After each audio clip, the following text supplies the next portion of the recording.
Hello, my name's Colette. I'd like to talk to you today about the psychic art called psychometry. Now, psychometry is basically the ability to feel, sense, and get things from the sense of touch or feeling or holding something. And it's something that, to be honest, I thought I wasn't good at for many years. And just a wee background story, which I've put in my book, How to Read an Egg. But many years ago, when I was still in my 20s, and people knew what I did, although I was still a pharmacist at the time, I was in the hairdressers. I had my sort of street cap on my hair. You know the way you look in the hairdresser, ladies, where you're just looking like the worst thing ever? Well, that's the way I was sitting. And a woman next to me in this very busy hairdresser said, "Oh, you're that spooky woman." And she took off her ring and said, "Here, what do you get off that?" And I immediately was like, "Oh my God, what am I meant to do with this?" And I took it in my hand, and every bit of my psychic side said, "No, no, no, this isn't right. This isn't the right place for this. Don't do it." But like, it felt as though I had 10 sets of eyes who turned and looked at me as though, "Oh, let's see what you can do with this. Come on, impress us." And of course, I took the ring in my hand and went, nothing. And I had to give it back and kind of, oh, and they turned away, and I thought, oh, well, that's my reputation taking a knock. But it wasn't until further down the line I thought, that wasn't really very fair. And also, it wasn't very nice because if you found yourself sitting next to Billy Connolly, say, for a haircut, or a comedian, or someone that performed or entertained or whatever, someone in the public eye, you wouldn't turn and say, "Oh, goodness, you're Billy Connolly. Tell me a joke and tell me a good one now." It would be so rude. But yet, some people still do this for clairvoyance. And to me, if you do something like that, could you please think about it a wee bit?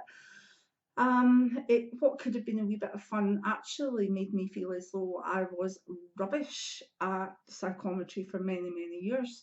But as I actually tried it for writing the book again, I actually found that when I put myself to the test in the situation of in my own reading room with a client who'd come with a bit of respect and honour and sitting in the right conditions, I actually got such a lot of the object that I was given, and the client was delighted, and I was delighted because I thought, yeah, I can do this.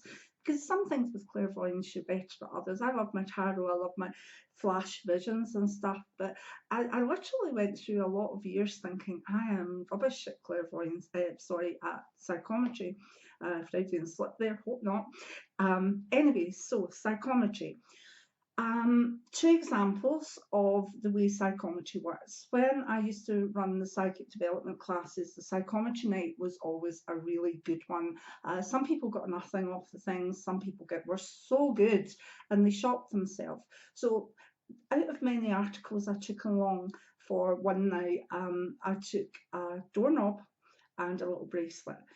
Now, the doorknob was a wooden doorknob off my secondary school, which had closed down. And it was when it was closing down, I'd had a big crush on my chemistry teacher, and I loved chemistry. And for some reason, I decided to unscrew the doorknob and take it with me. And I used it for many years as a paperweight. So that was one thing I grabbed. The other one was a bracelet that my daughter had worn when she'd had a bad accident falling downstairs when she was a baby.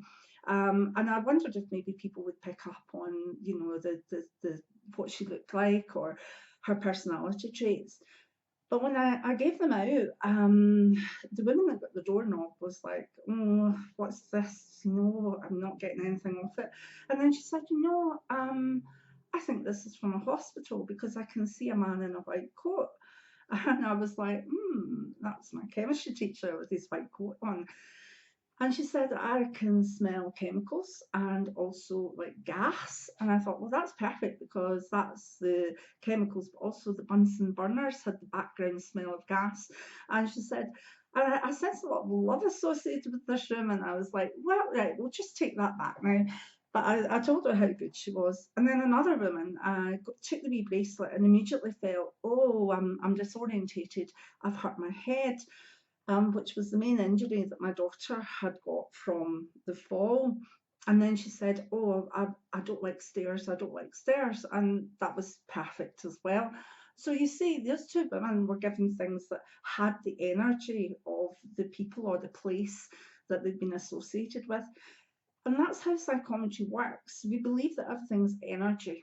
And if you wear something, say a ring for years or a bracelet or whatever, it takes on the energy of the things that are round about it, takes on the energy of the person and sometimes the events that are there. And psychometry is the art of picking up on these things. So, how do you do it? Basically, do the sacred space meditation and maybe have some friends or a friend that bring an article or a few articles that you don't know anything about. It's no good really taking a friend's ring or whatever because you know too much. And take the article. If this was the ring, I tend to like to put it in my left hand and hold it. Now, the first thing is you've got to go in first impressions. It's no good overthinking this, or you'll not see what you're getting.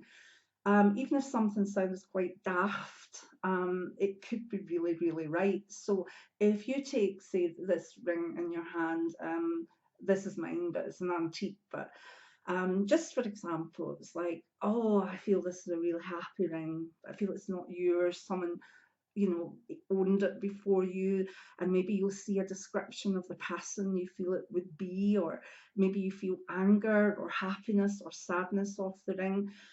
Maybe you'll get a name, maybe you'll sense a place, a house. Um, we don't know, and you don't know until you take it in your hands. But if you've got a person with you that knows the history of the object, then they can say no, or yeah, that's amazing. That was my gran, and she did wear glasses that were blue and whatever. So it's things can come through with psychometry that seem very, very random. And part of it is having the confidence to actually say, I feel this, I see this, I'm getting this. And if you don't have that confidence, then it's important that you build your confidence up. Um, because sometimes the energy of an object can be very, very, very special, very, very special. And it can give us a lovely little boost ourselves. I remember being interested, being really, really drawn to a ring that a woman had on and desperately wanting to hold it and look at it because I actually felt it was her dad's spirit was in the ring, even though it was a lady's ring. I was so convinced that it was her father's ring. But when I took it off, I thought, I feel why is this so pretty when it's obviously a man? And it was actually his ashes that had been made into a ring, and his whole presence was resonating from the ring. There was nothing female about it. It was his ring, but of course it was his ashes. And that's what psychometry would help you pick up. Now, if you've got something in your hand and you're not getting anything through, any feelings, any thoughts, or whatever, um, you might just not be very good with your hands. So it's not truly the way to do it. Sometimes just putting it on your third eye can actually let you read it in a different way that possibly isn't psychometry. It's more the sense of the third eye work rather than the sense of touching and feeling. But I've noticed that some people that can't do psychometry with the sense of feeling or touch actually are quite good when they put the object to the third eye. So give that a wee go as well. And anybody that is a healer tends to be very good at psychometry, although they might not test themselves in that. People that work with crystals tend to be able to pick up the energy from things in their hands very easily. So even if you want to try with some crystals, but get someone to bring something that they know the history of. They know its quirks. They know the energy it should sort of that is in it. And then take it in your hand and then just let the sort of the story unfold, whether it's one word, one name, a country, a feeling, and then see what you get back from the person that gave you it. And keep doing it, keep practicing. And as I say, sometimes you'll not get much, but it's maybe because the energy isn't strong in the item. So don't always think it's you. It could well be that the thing hasn't really picked up the energy.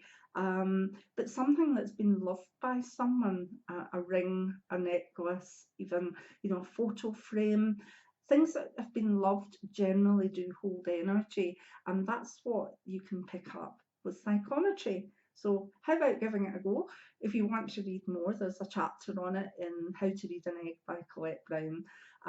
But enjoy, because this is one of the psychic skills that can be very pleasant and can make you feel as though you're making progress with the general psychic arts rather than just the tarot or the runes or whatever. And it's very, as I say, it's very touchy-feely one, and that's always good.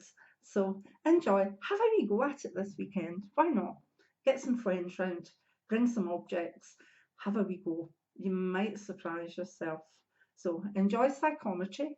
Many blessings.